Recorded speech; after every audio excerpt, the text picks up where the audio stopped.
Our presenter next is a dear friend of mine, Mr. Brian Tracy. I've known him now for probably about 16 years, over 16 years. He's written a lot of books. Very amazing man. Knows a lot. Has helped millions of people. So, I can tell you that Brian Tracy has sailed solo around the world in a 30-foot boat, that he's climbed Mount Everest with no oxygen tank, that he won 3 Olympic gold medals, but none of that is true. However, what is true about Brian Tracy is that he was a soldier of fortune in Africa. He ran for governor of California. His company generates millions and millions of dollars.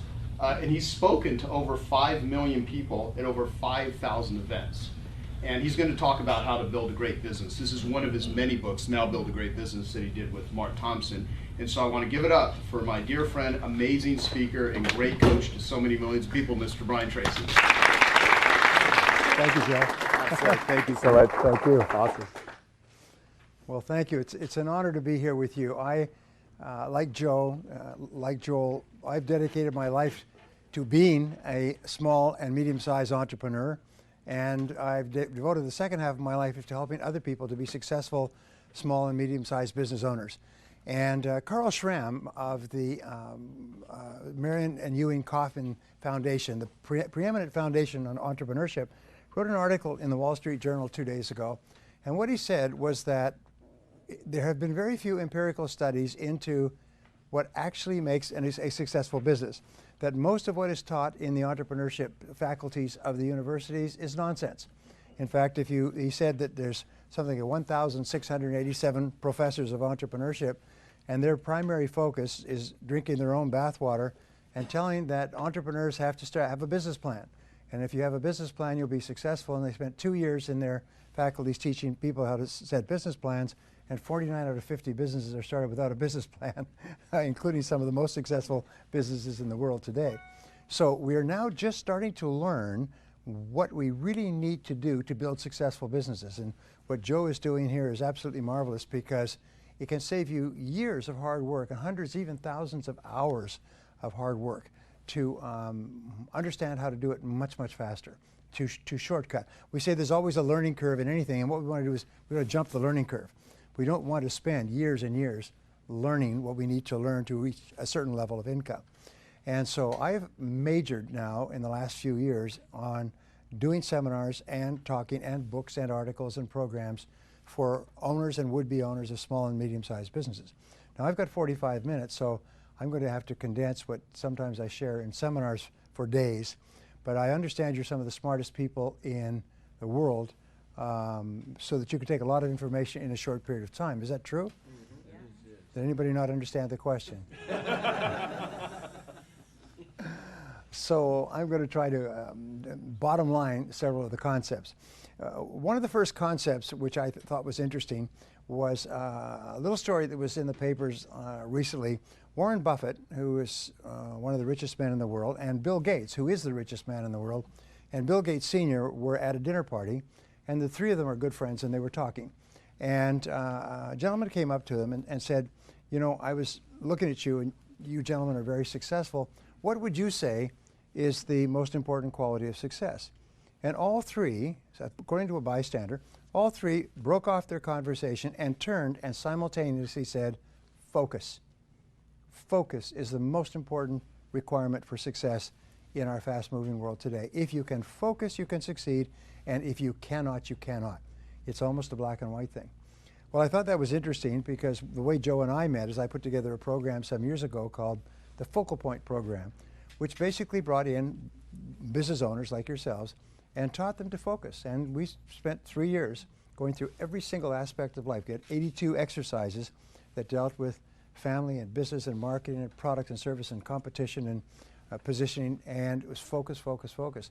And my offer, which is not as good as Joe's, but my offer was that you will double your income and double your time off within 12 months, or there'll be no charge for this program.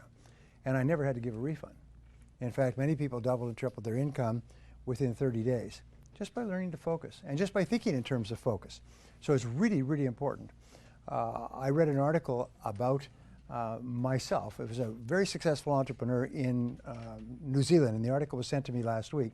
I'm reading this article, and he said the turning point in his life was when he went to a Brian Tracy seminar and learned how to focus. He was broke, he was unemployed, he had no money, and he walked out of the seminar a completely different person, and he had written goals. He then looked around, and as it happens, he saw an article on coffee shops and Starbucks success in the United States. And it said coffee shops are a good business to be in because more and more people like the idea of a specialty coffee shop, and if it has a Wi-Fi, then they go there, it becomes a social center and so on. He knew nothing about coffee, and before the dust had settled, he owned 80 coffee shops in Australia and New Zealand. And then he says he got into a divorce and had to sell it for $50 million to share the proceeds with his wife. But he did not sell off the worldwide rights to it, so he's rebuilding. Anyway, his point was at the end of the article, they said, well, what would you say to aspiring entrepreneurs who want to be successful? And he said just two things. He said, focus and fail fast.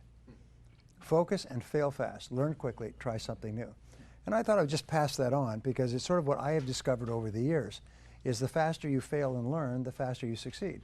You actually learn to succeed by failing. You know, Thomas J. Watson's famous line, if you want to increase your rate of success, you must double your rate of failure, because success lies on the far side of failure. Well, over the years, I've done a good deal of reading, and I came across a concept that I want to share with you, and we were talking about this a little bit earlier. And the concept is, the question is, what is the most valuable and highest paid work that you do? It's a really interesting question, because when I heard the question, I didn't know what the answer was. What do you think the highest paid and most valuable work is that you do? And the answer is thinking. Thinking is the most valuable work. Now, I am the best-selling author in the world in time management, also on goals, also on some other subjects. But I began studying time management about 30 years ago, and I came across a word in my studies, and the word was consequences. And what it basically said is that something is important if it has big potential consequences, and something is unimportant if it has low or no potential consequences. Number one reason for success is people focus on things that have high potential consequences. Number one reason for failure is people focus on things that have low or no potential consequences. Exactly what Joe was saying earlier, the famous Drucker quote, very worst use of time is to work intently on something that need not be done at all. And one of the things that is holding back entrepreneurs, business owners, it's killing them, by the way, and it's wiping out an entire generation, is this obsession with technology. I see people that are walking with their phone. It's almost like drug addicts that are mainline. They cannot stop staring at their screen. They cannot stop pushing their buttons. I hate to say that there were people in this room that had that problem, but the fact is that this obsession with looking at the screen and staying connected is killing people, because it stops them from focusing. You cannot focus if you are distracted like an attention deficit disorder dog. So you're constantly ringing and responding to bells, almost like a crazy person in a toy factory. And so just as a quick aside, if thinking is the most important thing you do, because of the consequences of thinking determine the entire quality of your life, then the quality of your thinking determines the quality of your life. And so the more time that you spend thinking and thinking well and thinking clearly, the more successful you are. Over the years, I've worked with some very powerful people, billionaires and multi-billionaires, people who are on the Forbes 400 list repeatedly, over and over. And I've had a chance to be with them during crises, and at times where something was happening that was serious. It was a major problem. And I noticed that they all had one quality in common, is they all went calm. It's just, they went calm. People around them were angry and upset and worried about what happened and who did it and so on, and they would just go calm, almost like a pond would go calm.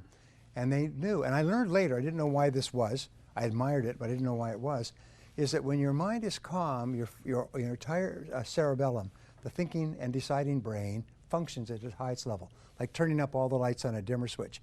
It's functioning like a Christmas tree. But when you get upset and angry, what happens is your thinking reverts to your limbic or emotional system, and your ability to think clearly diminishes dramatically, and you make a lot of mistakes. That's why when you are facing a difficult situation, you have to use every skill, trick, game, whatever it is, stay calm. And that's why they teach you to meditate. And they find that meditators in business are far more successful because they can automatically trigger their mind into the calm of meditation when they're facing a crisis. It enables them to think with greater clarity. Now, a couple of years ago, a man named Daniel Kahneman, a very fine man from reading him, who had won a Nobel Prize in psychology and neuroscience, wrote a book called Thinking Fast and Slow. And this book, it was a very esoteric book, and I don't recommend that you read it. It's 500 pages of hard slogging. I will give you the essence of, I do the reading, pass it on. I will give you the essence of the book. He said that there are two types of thinking. There's fast thinking and slow thinking. Fast thinking is intuitive, it's instinctive, it's automatic, it's reactionary. I think of it very much as how you would drive through busy traffic. You're not giving a lot of thought, you're just interacting. He said the other type of thinking is slow thinking. And slow thinking is where you just slow down the thinking and take time to think through issues. Now, if an issue has little or no consequences, then you can think quickly. You know, what do you have for lunch? What do you pick up on your plate from the buffet? Where do you park your car? These are the consequences of these decisions are almost non-existent. But if it's a major issue, then you say, wait a minute, this requires slow thinking. Here is his contention that made the book a bestseller, is that the biggest problem that people have is that where they should use slow thinking, they use fast thinking. And entrepreneurs are extremely guilty of that, is we make important decisions that have long potential consequences, including affecting the lives of people and costing money and even leading to the bankruptcy of a business. We make those decisions with fast thinking when in reality we should be making them with slow thinking. Now, I'm a great Drucker fan, as many people are, and Mike was saying something about hiring the right people, and hiring the right people to work with you is very important. And the biggest mistakes you make is hiring fast. You hire people quickly. The best decisions you make are where you really take your time to hire slowly. And Peter Drucker said that fast people decisions are invariably wrong people decisions. Hiring an important person for an important job has tremendous potential consequences. So therefore, you need to take a long time. One of the things I teach, which is in my book, How to Hire and Keep the Best People, is a simple rule that will increase your hiring accuracy to 90%. And I've taught it to Fortune 500 companies, and they make it a rule within their companies to use Brian's rule, you cannot hire except by doing this. And I didn't invent it, I just studied the hiring practices of the companies that hire the best people and keep them the longest. And they all, at the beginning, have a certain process that they follow, and they follow it religiously, no exceptions. And so their accuracy in hiring goes up to 90% or better because they think more. Then an interesting professor at the University of San Diego last year wrote a book on sort of thinking fast and slow, but it was on decision making. What he said is the longer that you take to make an important decision, the better the decision will be, the higher quality decision. And Lord Acton once said, when it is necessary, when it is not necessary to decide, it is necessary not to decide. In other words, the professor said, buy as much time as you can for a decision. Put it off. If you can put it off for a day, a weekend, a week, a month, put it off. Some of the best decisions that you make will be decisions that you will allow to steep for a while, like water in tea. So thinking is the most important thing you do. We call it thinking fast and slow. So remember, anything that is important that has long-term consequences is a candidate for slow thinking. Discussing it with other people, sitting quietly, going for a walk, letting it ruminate in your mind, sleeping on it. You know, they say if it's a big deal, sleep on it. My mentor, the gentleman I told you about, who owned 200 companies, I would come to him with a business situation, and he would nod, he would absorb the information. He had a what do they call it, an iron trap mind. He could hear something once and remember it forever. He could read something once and remember it forever. He was very smart. And yet he would always say, let me think about it for a few days. And I would think, well, let's do this, let's do that. I mean, it's obvious, using fast thinking. He'd say, no, there are a lot of ramifications to something like this, based on his experience. Let me think about it. And after 2 or 3 days, and I'd be very impatient, he'd come back and he said, you know, I've thought it over and I think we should approach it this way. And then he would lay out, based on his experience, a plan of action that was genius. And I go, ah. I mean, I felt like a child, which I was like a child with him. He was many years older than me. But because he took the time to think and combined it with his experience, and maybe he made a couple of phone calls to people who were more knowledgeable in that area, and he would listen very carefully. He was a great listener. And then he would form a strategy, and his strategy led to millions and tens of millions and hundreds of millions of dollars of business deal. And I don't think he ever made a mistake in a business deal. It was, and over and over and over again. He got into petrochemicals and built a $265 million petrochemical plant that yielded 40% returns on his investment from the day it was finished and started operations. And he knew nothing about petrochemicals, except that somebody told him, this is a good business to get into. And he said, all right. And he began to do his research and his slow thinking. Now, the second type of thinking comes from Edward Banfield. Edward Banfield was a professor of sociology at the University of Harvard, and one of the most brilliant teachers. I've spoken to people who studied under him, and they said he's one of those teachers that you're never the same again after you've studied under Banfield. Banfield had a focus on why it is that some people rise socioeconomically over the generations and other people do not. He wrote a book called Saying the Unthinkable, or no, I'm sorry, he wrote a book called The Unheavenly City. And in The Unheavenly City, he pointed out that the difference between wealthy people and poor people is the length of time which they take into consideration when they make a decision. He said people who think short term almost invariably go for immediate gratification. He said people who think long term think of all the ramifications, very similar to Kahneman's work, thinking fast and slow. So he called it long-term perspective. And he said people with long-term perspective, they think 5 and 10 years into the future. One of the marks of superior people is that they're long-term thinkers. They make decisions very, very carefully, and with decisions that are long-term in their potential consequences, they take a long time to make the decision. Days, weeks, they will buy all the time possible. So you'll find that all successful people are long-time perspective thinkers. They think into the future, and then they come back from the future, like we talked about future orientation, thinking about the future. They come back from the future and they say, what do I need to do today to create that ideal future? When I do strategic planning for corporations, which is a very interesting process, the first thing I do is I have them say, describe to me this company if it was perfect 5 years from now. And I've done this with billion-dollar organizations with all the key people around a table like this. This is the pattern that I use. And I'll say, imagine that a leading business publication, Wall Street Journal, Times, or Fortune, Forbes, was going to write an article on this company in 5 years. And they were going to send out their best reporters to fan out over the country.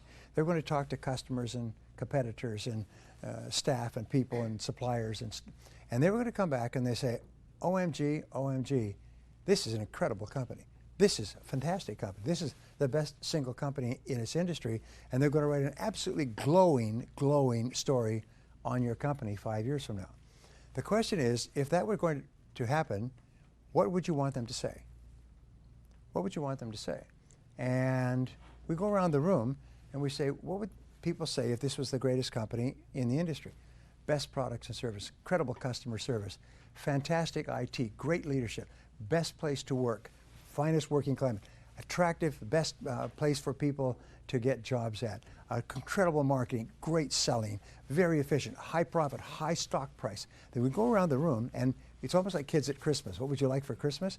And every time I've done this, whether I do it in Russia with Sberbank, which has 22,000 branches and 165,000 people, or in London with Prudential, which has activities in 120 countries and $72 billion.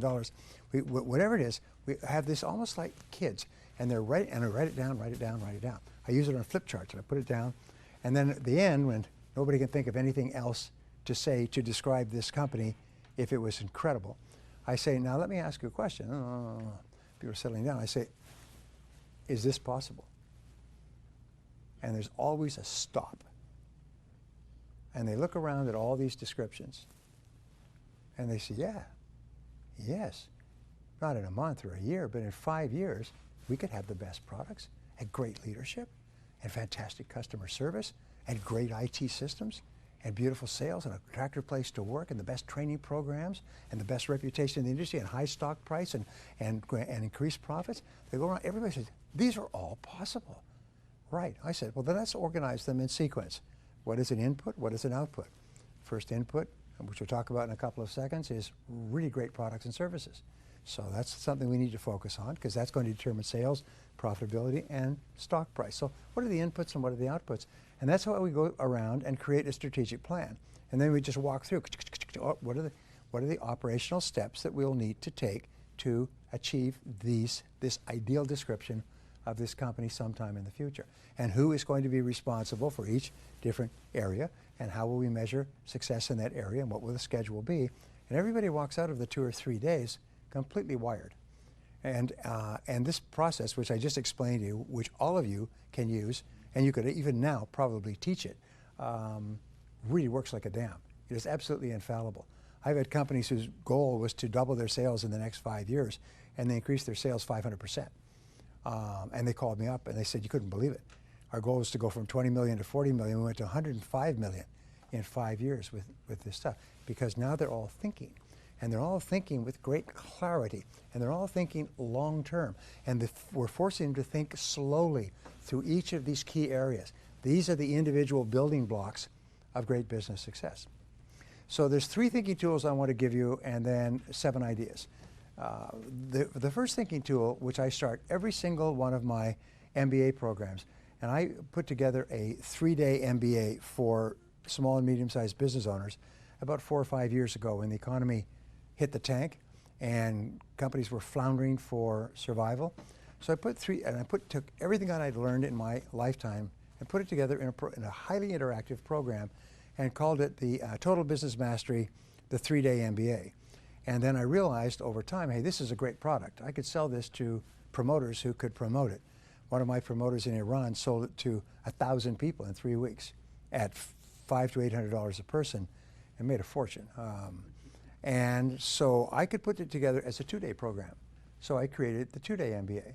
And then I realized that sometimes people cannot promote 2 days, or they don't have 2 days, so I created a 1-day MBA, which I just gave in Dubai last week, by the way, to extraordinary success. And it's just like an accordion. You take the 1 day, the 2-day, 3-day. I'm going to be giving you the 30-minute MBA. I'm going to compress it even more. So the 3 ways of thinking, which I start off, the first way I start off every seminar is what I call zero-based thinking. And everybody who knows me for any period of time knows that I harp on this. Zero-based thinking comes from zero-based accounting, where you, instead of increasing an expense in the next accounting period, you ask, should we be engaging in this expense at all?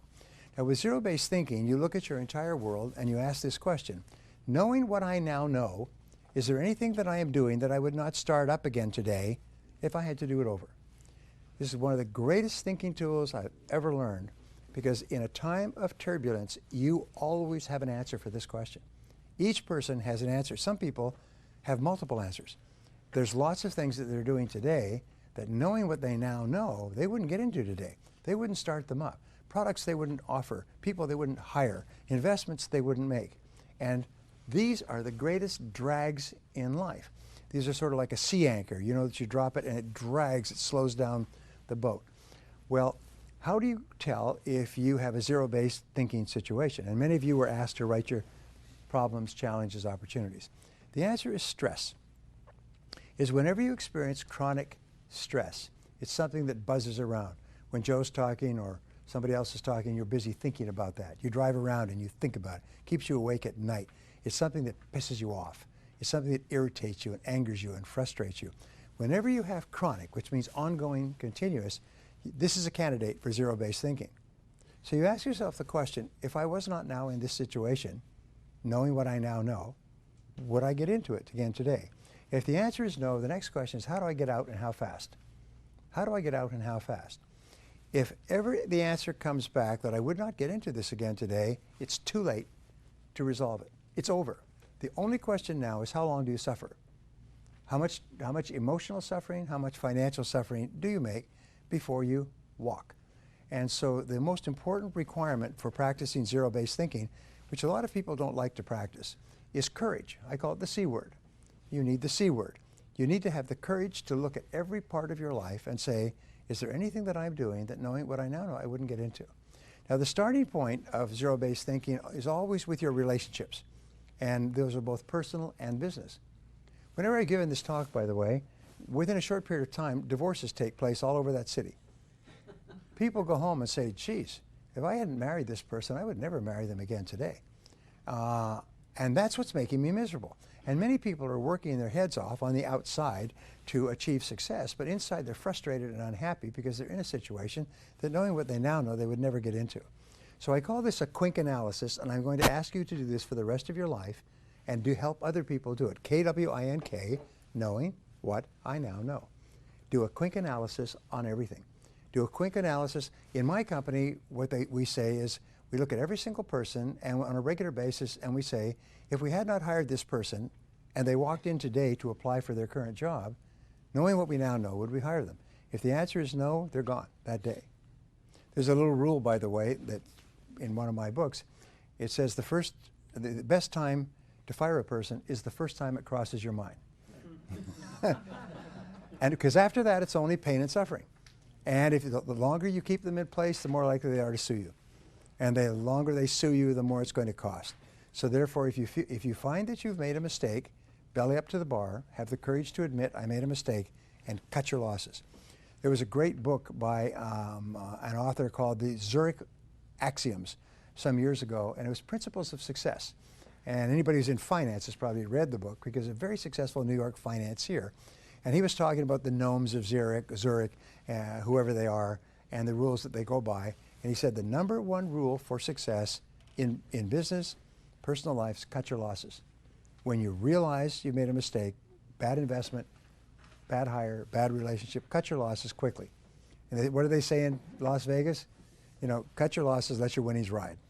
So in life, that's what we do. And the faster you cut your losses, fail fast, the faster you can start doing things that are much more productive. The second area has to do with every part of your business. Joe and I were talking about what I think is a revolutionary new field, though it's not revolutionary and it's not new, but it's business model innovation. And it's based on the concept that whatever business model you're using today is probably obsolete. If you're in any kind of a business that uses technology to market it, especially an information-based business, knowledge-based business, consulting services, training, anything else, chances are your business is obsolete. The way that you, and the business model is your method, your step-by-step process of generating profitability. Now, there are some companies that struggle along, and then find a new business model, and the next year their business is up 5 or 10 times. Profits are just overwhelming. They're living in big houses on the hill, driving Cadillacs and flying private jets, and you say, what on earth did they do? They changed their business model. And if you don't change your business model, if it's the wrong business model, two things are going to happen. Your competitors are going to come up with a new business model and eat your lunch, and or you're going to go broke. So it doesn't mean that your business model is wrong. It just means that you must be open to the possibility that your business model is obsolete, and that just means that there is a better business model. There's a superior business model, and your job is to find it. And again, there's no fixed answer to it, but I think that this is a great area of thought. I think this is a great area, and it's sort of like a tool for you to have. I wonder if I need to change my business model, which is your way of generating sales, producing and delivering products and services, getting payments, and achieving profitability. Well, so coming back to the second is look at anything in your business. Look at your products, look at your services, look at your people, look at the way that you advertise, market, and ask, is there anything that you're doing today that, knowing what you now know, you wouldn't start up again today? And the only question that you ever ask is, does it work? Does it work? Does it work? If it's not working and you can tweak it, then that's fine. If it's not working, have the courage to admit this isn't working and abandon it. Peter Drucker had a wonderful line. He said, if the investing public knew how many $10,000 a day mistakes are made by executives because of their egos, he said there would be riots in the street. He said there would be riots in the street because people fall in love with their ideas or with their product or with their service or with their previous decisions, and they don't have the courage and the ego strength to admit, I made a mistake. It seemed like a great idea at the time. Here's a great question, comes from American Management Association. What percentage of your business decisions will turn out to be wrong in the fullness of time. Can you guess? What percentage? Wrong? Will turn out to be wrong in the fullness of time. About 70%. The average is 70%. Now some people do real well. They're wrong 90% of the time, sometimes 100%. I would say no politics involved, but there are senior people in our government who are wrong almost all the time. Their wrongness is almost criminal, and it's dragging the whole country down the drain because they hate business. The people running our country hate business. They think that business is evil, that people who are in business are evil people and who should be punished with taxes and regulation. If it's not working, just keep asking, does it work? Does it work? Does she work? Now the third area has to do with investments in zero-based thinking. Investments of time, which people hate to lose. Someone said earlier that people hate to lose. It's one of the greatest emotions. We hate to lose time if we've invested a lot of time in a course of action, a project, a business, a relationship. The second is emotion. If we put a lot of emotion into a course of action, a product, a course of study, a relationship, or money. We hate to admit that we made a mistake and that what seemed like a good idea at the time has turned out not to be a good idea, and knowing what I now know, I wouldn't get into it. And have the courage to cut your losses and run. Now the reason I teach this first is because you can't make any progress unless you clear the decks, unless you get this 800-pound gorilla that's holding you back out of your life. And then many companies that I've worked with literally transformed, became multi-million-dollar companies when everybody said, all right, we're going to go through and do a quick analysis on this whole company and realize that half the things that we're doing and half the people working here are not the right people for us at this time. And half the products that we're offering aren't selling and never will. They've been replaced by better, cheaper, faster products in the marketplace, so cut your losses. What happens when a big company gets into trouble? They bring in a quick analysis man, and he comes in with a chainsaw, and he shuts down all the factories and all the stores that are not profitable, and the company goes from profits to losses in 1 year. Anyway, the second thinking tool that I teach people is WPO thinking, which is worst possible outcome.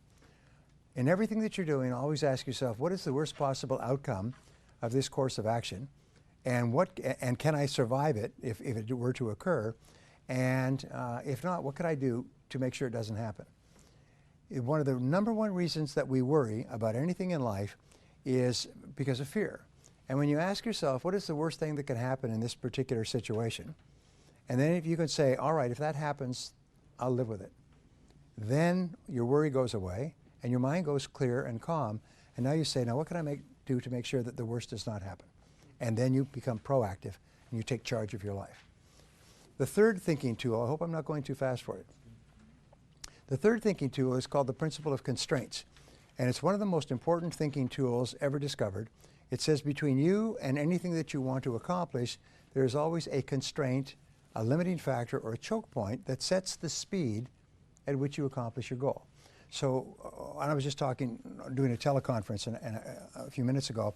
So the question I said is, let's always set the goal of doubling our income. You want to double your income. Okay, want to double your income. Then why isn't your income already twice as high? Now in business, we don't think of doubling our income, we think of doubling our profitability. What we're concerned with is net cash flow. We're concerned with the amount that we take home to our family at the end of the day. Not the gross, but the triple net. So we say, if I want to earn twice as much, and everybody in here can and will earn 2, 3, 4, 5 times as much sometime in the future. If I want to earn twice as much, why aren't I already earning twice as much? And the number one reason for most people is distraction. So they're so distracted, they're doing things of low or no consequences. But we found the 80-20 rule applies to constraints. 80% of the constraints that are holding you back from achieving your financial goals are within yourself and within your business. They are not on the outside. They are not the competition. They are not the market. They are not the people in Washington or the taxes or regulation. 80% are within yourself. So the mark of the superior person is whenever they have a problem, they say, what is it in me that's causing this problem? Mike and I know this very, very clearly. What is it in me that's causing this problem? In illness, by the way, 85% of illness is psychosomatic. As Dennis Waitley said, it's not what you're eating, it's what's eating you that's causing the problem. And so the starting point, and the first thing a doctor will tell you, or a psychologist, is what is it that you're not dealing with? And you can go back to zero-based thinking. What is it that you have in your life that if you had to do it over, you wouldn't do it. So ask yourself what's holding you back, and usually it's the quality of self-discipline or it's a skill. Now, one of the things that changed my life forever was when I learned that all business skills are learnable. You don't have to be a genius to learn any business skill. You can learn any form of technology, as Mike has proven that with his products. You can take a person who's basically shoveling shoe polish in Shabokin and teach them how to be technologically superior enough to earn a living from it. Every business skill is learnable. And so I say, what one skill, if you are absolutely excellent at it in your business, would help you the most to double your income? What one business skill? If you could wave a magic wand and wake up tomorrow morning superb in this area, what skill would it be? And you know, when you ask that question, everybody knows the answer. They know what it is. But here's the challenge. You don't like the skill because it involves rejection, embarrassment, ego, potential failure, loss. You've tried it in the past, you haven't been good at it. But nobody asks you what would be an easy skill to learn. They just ask you what skill would help you the most to double your income. And here's what we have found is that most of us are only one skill away from doubling our income. And all business skills are learnable. And if you study the people who go from the top to the bottom in the Fortune 500 or Fortune 1000, they found in 25 years of research, these people learn one skill at a time. Like climbing the ladder of success and the ladder of income, like sniper, one shot, one kill.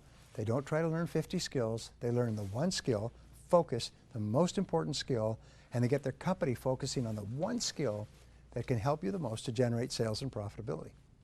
So coming back to looking at my calendar, I've got 10 minutes. I talk about what I call the greats, the 7 greats in business. And actually my 3-day seminar has the 10 greats. But the seven greats in business I will give you briefly. First of all, successful companies have great leadership. And leadership is the ability to get results. But it's also the ability to allocate resources, which means it's the ability to make decisions and to make hard decisions. Because if it were easy decisions, everybody would be a leader and everybody would be rich. So making decisions using thinking, slow thinking, using long-term thinking, is the critical job of the leader. Drucker says, the first job of the leader is to ask what results are expected of me. And then I add to that, of all the results that are expected of you as a leader, what is the most important result that you need to get to achieve the sales and profitability for which you are responsible? One of the rules what we learn in business, we never complain about anybody or anything in our business because we're the boss. We're the ones who decided this. We don't complain about your staff because you hire the person. If you don't like the person, get rid of them. Don't complain about them. You just sound like an idiot. You know, it's like picking up food from the buffet down there and saying, I don't like this food. Well, I never have liked this food. I've always hated this food. Well, why did you pick it up? Well, I don't know. You know, the fact is you never complain about something in your business if you're in charge of it. If you don't like it, change it. If you don't want to change it, shut up. Now, which allows me to jump actually forward, is one of the marks of superior entrepreneurs is that they're intensely solution-oriented. Is whenever something goes wrong, they immediately go calm and they say, all right, what's the solution? What's our next action? What mediocre people do is they say, who did it and who's to blame? How did this happen? They go on a witch hunt. And of course that makes them become angry and frustrated. But superior executives, when something goes wrong, problem with a customer, problem with money, problem with bills, problem with product delivery or defects, they say, okay, all right, how do we solve this? What's the solution? Now here's a wonderful thing, is your success in life will be determined by your ability to solve problems. My friend Colin Powell said, leadership is the ability to solve problems. Success is the ability to solve problems. And how do you become really excellent at problem solving? I just finished a book, by the way, called Creativity and Problem Solving that Amicom is publishing in New York at the end of this year. It's because I did years of research on the subject. Here's the point, is the way that you solve problems is simply to think about solutions. What are all the possible solutions? Be intensely solution-oriented. Don't allow yourself to get bogged down, negative, upset, unhappy about the problem and who did it. Focus on the solution and the actions that you can take. And when you start to think about the solutions, remember Helen Keller's wonderful line, when you turn toward the sunshine, the shadows fall behind you. when you start thinking about solutions, we could do this, we could do that, and you could do this, and I could do that, and we could do. When you start thinking about solutions, your mind goes calm, your creativity turns on like lights. You start to have more energy. You start to feel more confident, and so on. Are you with me so far? Yes. Thinking about problems makes you negative and shuts down your brain. Thinking about who's to blame is even worse. But thinking about what you can do and the actions you can take puts you back in charge.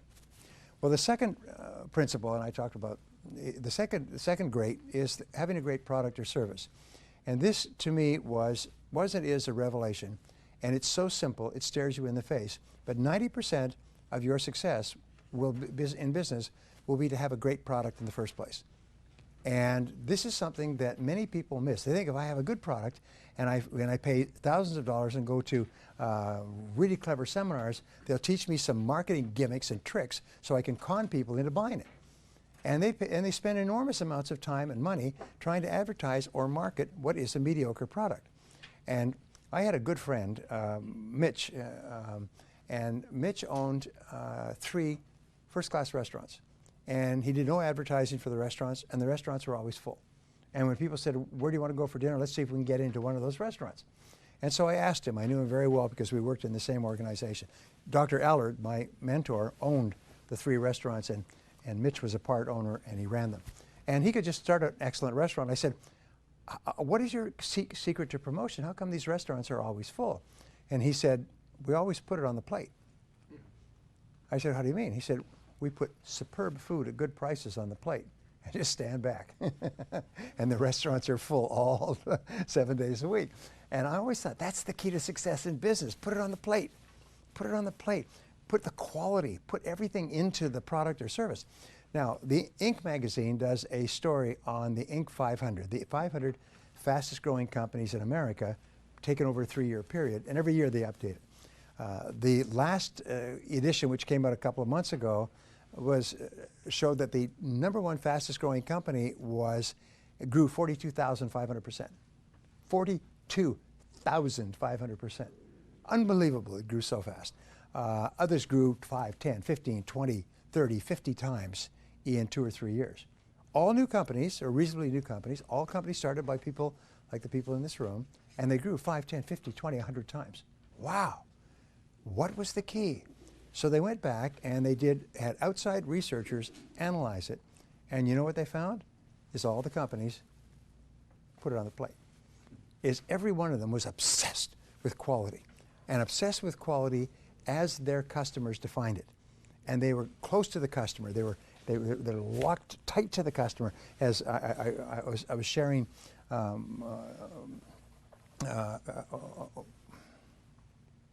his idea about what was it called? What was your WTC? What did you say about customers? Oh, well, like Joel, yeah, think like a customer. I was sharing that on my conference today. Think like a customer. The very best companies think like a customer. What do customers want? What do customers need? And you know, the key to success is make your customers happy, and then make them happier than your competitors. And then every single day, wake up and think, how can I make my customers happier? And they went and they interviewed the CEOs of the 500 fastest growing companies, and every one of them was obsessed with customers. They thought about customers. They talked about they visited customers. They called customers. They went and saw customers. They personally responded to customer complaints. They were just obsessed with it, which again repeats that 90% of your success will be the quality of your product or service. Now, how can you tell if you have a great product or service? Well, it's a very simple test, and this is the test that predicts your future more than any other test for the rest of your business career. How many people, after they have used your product or service, turn to another person and say, geez, that's a great product. Geez, that's a great service. Geez, that's a great company. Geez, those are great people. And how many people say this is a great product? What percentage? 50%, 40%? Average in America is about 30%, 35%. Top companies, companies like Apple that come out with an iPod, an iPhone, and an iPad, people consume the product. The next time they come out with an iPhone, they sleep on the sidewalks in rows of hundreds to be the first purchasers. They come out with an iPad, hundreds are sleeping on the sidewalks to buy it and pay outrageous amounts, and then they start showing everybody else, isn't this a great product? And then they have apps. Look at this app. Look what you can do with this app. How many people have an iPod 5, an iPhone 5? Okay? How many of you showing other people the panoramic thing. How you can take panoramic pictures. Isn't that a great concept? You know it used to cost thousands of dollars to have panoramic cameras that could take a panorama? And now you've got it in your iPhone as one of 100 or 1,000 different things it can do. So people who buy their products become their preeminent salespeople. They're running around grabbing people and bothering them and showing them the product or bragging about the product. In a movie, by the way, the movie companies only have enough advertising for the one weekend.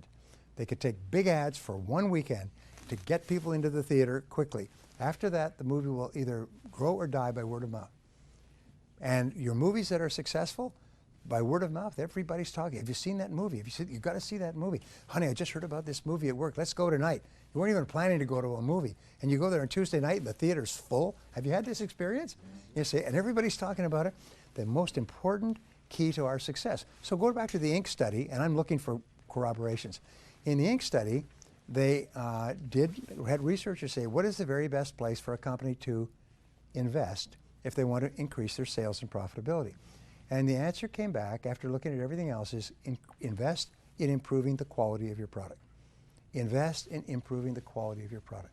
Make the product better and better and better. Make your customers happier and happier. Make your customers so happy. I say that the key to success is to get your customers to buy from you first rather than from your competitor, to buy again because they are so happy, and to bring their friends. And if that becomes your operating theme, we could talk about this all day, is get them to buy from you, buy again, and tell their friends, then you're going to be successful, you're going to be wealthy, you're going to be respected, and more than anything else, you're going to be just as happy as you can be. Because nothing gives us greater joy than to make our customers happy. Number one is become a great leader, which means set clear goals, be decisive, take responsibility for results. Number two is offer a great product and never be satisfied with the quality of the product. Just constantly strive to make it better in the eyes of your customers. And here's one of the great revolutions in marketing, which I think is so important, is the very best companies, the 4 stages of the epiphany, the lean startup, are going to their customers and saying, how do you define a great product? Would you buy this? Would you pay for it? What would you want more of? What would you want less of? What can we do to improve it? They're even doing this with what they call the minimum viable product idea, is they take a product idea to a customer before they even make the product. And they work with the customer shoulder to shoulder to develop the product so the customer says, this is a great product. Then they produce and market the product. So number 3 is you want to have a great business plan. But a great business plan simply requires that you think through on paper the critical aspects of your business, and especially you analyze what it's going to cost, what you can sell it for, what kind of profits you can make, who are the people that you will need. There's a great story of Napoleon's generals all around this large table with maps of Europe spread out, and this is when the French armies were conquering everywhere. And they were talking about what cities or what municipalities, what duchies that they were going to attack with the army next time. And Napoleon would come in from his office, which was nearby, and he'd say, what are you doing? He said, we're talking about we're going to move the army from here, we're going to move it to there, and so on. And he'd say, well, gentlemen, he said, I'm afraid that we can't do it. We don't have the horses. And you've heard the expression, we don't have the horses. It comes from Napoleon. And what he was saying was that the entire army was driven by horses, cavalry, and horses to pull the wagons with the supplies and everything else. And they could get more men by recruiting on the march, as they did. They recruited, as they went through a village, they recruited people. Join the army, see the world, that sort of thing. Join the army, see the cannons. But the horses, those were scarce. And so the whole success of the army was determined, could they get the horses? That's why when Mike talks about getting the right people, is where do we get the horses? We got the ideas. We know what needs to be done, but where do we get the horses? So these are the things that you think through in a business plan. What kind of technology will you require, and what will it cost to set it up, and who's going to run it and operate it? What kind of advertising, publicity, promotion will you require? How much will it cost? What kind of returns will you get? So a business plan, and there's many people, I'm sure you have lots of business plan models that are quite common, is a business plan forces you to think long-term and to think slowly. And you'll always make better business decisions if you think long-term and you think slowly. The 4th area has to do with having a great marketing plan. And a great marketing plan is what you talk about all the time. But there's a rule in advertising. I used to work for a large advertising agency. And the rule is the fastest way to kill a product, a bad product, is to advertise it or to market it. is to find, because if you market it, what happens is more people use it. More people use it and are angry about it, then they tell more people and the product dies. So the fastest way to kill a bad product is to promote it. And many people think, oh no, the way I can get my money back is I can sell it to people before enough people know how bad it is. No, we have the internet today. Everybody in the world can know how many troops appeared on the streets of the Crimean with balaclava masks on their face, and they know that in 3 seconds. I was just in Russia, where in Russia they control all the media, and they tell people that they were attacking the Ukrainians, backed by the CIA, are behind all the problems in the Ukraine, and the poor Russian people just are being sacrificed. So I'm just sending in some of my troops to help protect our. I said to my friend Sergey, I said, Sergey, that's nonsense. Not a word of what you're saying is true. It's totally false. The only people in the world who believe what you're saying are people within Russia who have no access to news on the outside. Anyway, I'm getting off track. My point is that marketing means how do you attract people to your product or service. There's a difference between marketing and sales. You know what it is? Imagine that I were to say to you at midday, this group, I say, is anybody here hungry? You raise your hand, all right? That's marketing. I'm interested in your product or service. I'm interested in the product or service generally. But anybody here like to save money, make money, lose weight, be happy, pick up girls, whatever it happens to be. Then the second part is, now I have a restaurant. Let me tell you why you should come to my restaurant to satisfy your hunger rather than to go to the competitors. So those are the two. It's the marketing is to attract people who raise their hand, who are interested in the benefit that your product or service offers, and selling, the conversion, is to get them to buy from you rather than from your competitors. So they are very different functions. You can't sell if you can't attract interested prospects. So marketing is a very complex process, and you guys talk about it all the time. So you need a great marketing plan. How can you tell if you have a great marketing plan? Answer is you have a steady stream of interested prospects who are calling you, emailing you, coming in your door, sleeping on the street in front of your business each night to get to be the first ones to come in the daytime. Number 5 is you need a great sales plan. And a great sales plan, of course, is a sale that consistently and predictably converts customers or converts interested people into customers. Now here's the rule. If you have a professional sales process, and 100% of all successful companies have a professional sales process. If you speak to the salesperson, I'm working with an international company that has a branch in Warsaw, and if you speak to the salesperson in Warsaw, or the salesperson in Los Angeles, or the salesperson in Johannesburg, 100% of them use exactly the same sales process. The first contact will be a telephone contact to offer you a benefit and to try to set up an appointment, and the words will be word for word. The reason this company did this is it almost went broke, because everybody was selling their own damn way. They would say whatever fell out of their mouths whenever they ran across a prospect. And they realized that without a sales process, we have a great product, which they do, it's killing them. So they systematized the sales process. Their sales went up 1,000%. It's been proven that if you go from random selling to a proven sales process, and of course you have to debug it, you increase your sales 500% with the same number of prospects. I've seen people get their closing rates from 1 out of 10 to 9 out of 10 by simply improving the sales process. And so selling is really important. It's one of the things we focus on. Now, there's 2 more points that I want to talk about in terms of grades. One is generate great numbers. And this is one of the most important parts of business. All business activities and results can be expressed in numerical form. Everything, right down to the number of telephone rings or number of seconds it takes for a person phoning to make connection with a person who can help them. Jeff Bezos, who, as you see, got Best Entrepreneur Businessman of the Year, both Forbes and Fortune, they're obsessed with measuring every single activity. And they look at the seconds, the number of seconds that it takes. When we first bought from Amazon, they would advertise 5 to 7 days UPS. Today, they offer 1 to 2 days max. In cities like San Diego, where they have warehouses, you can order in the morning, it's delivered in the afternoon. Books, tapes, courses, clothes, it's Zappos overnight. They can deliver overnight. Because why? It's because they're obsessed with shortening the amount of time it takes to make customers happy.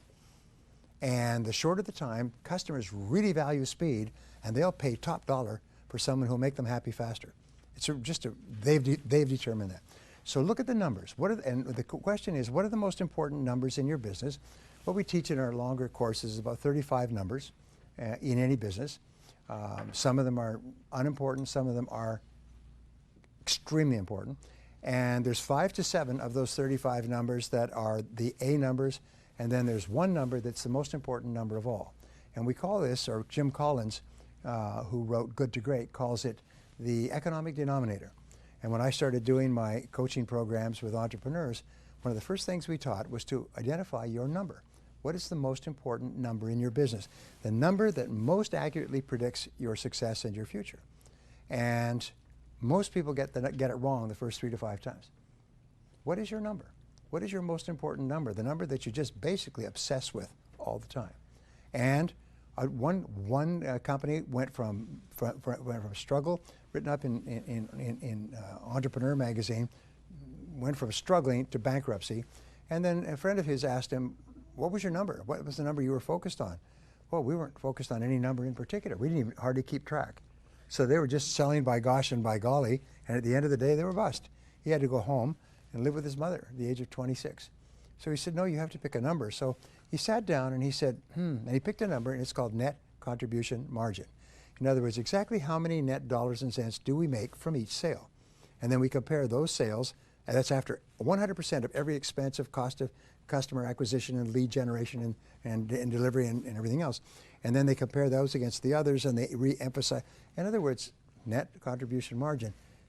This year, he'll hit $100 million in business, and he's laughing. He said, changed our whole life to finally figure out what our number was. So a question I always ask people, what is your number? Do you know? Do you know the most important number? Do you know what most entrepreneurs say? Sales. Sales, everybody knows that, just sales. Really? What if you're losing money on every sale? Then the more sales you make, the faster you go bust. And you know that many companies are losing money on every sale because they don't add in all the costs of the sale. They leave out their own labor, they leave out rent, they leave out utilities, they leave out delivery costs, they leave out defects, they leave out packaging, theft. And so there's, boy, are we selling a lot. Yeah, well, how come you're losing more money every month? Did you see these companies, by the way, that announced they had 11 billion in sales last year, they lost 3 billion? You see them all the time. You say, how could you lose 3 billion if you sold 11 billion? Do you know why? It's because they don't know the numbers. And what they're doing is they're probably working harder and harder to sell more and more products at which they're losing more and more money. And nobody sat down and done the attributable cost. Okay, the last of the 7, and this is the one I love, and this is the future, by the way. The front end of business, the first bookend, is having a great product or service to start with. The last is to have a great customer service experience.